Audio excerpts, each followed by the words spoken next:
Трагедыя адбылася каля 19 гадзін вечара ў пятніцу на чыгуначным пераездзе дарогі, якая вядзе да вёскі Юхнавічы, што ў 15 кіламетрах ад Іванова. Па папярэдняй інфармацыі, 22-гадовы жыхар Івановскага района, знаходзячыся за рулем мікрааўтобуса маркі «Мерседес Спринтер», здзейсніў сутыкненне з манеўровым лакаматывам, паехаў на забараняючы сігнал светлафора і не звярнуў увагі на гукавую сігналізацыю.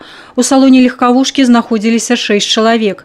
Загінулі сам вадзіцель, яму было 22 гады, 16-гадовы падлетак, 3- і 2-гадовыя дзеці, усяго 4 чалавекі.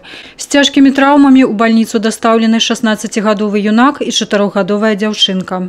По данному факту возбуждено уголовное дело по части 3 статьи 317 «Нарушение правил дорожного движения», повлекшее по неосторожности смерть 2 и более лиц Уголовного кодекса Республики Беларусь.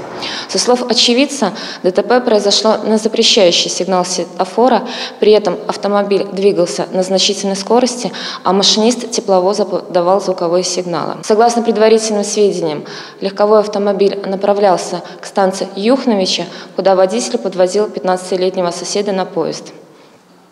На место происшествия убывали следователи Главного следственного управления Центрального аппарата Следственного комитета Республики Беларусь, областного управления и районного отдела. Также на место происшествия убывали сотрудники МЧС, ГАИ и представители областной и территориальных прокуратур.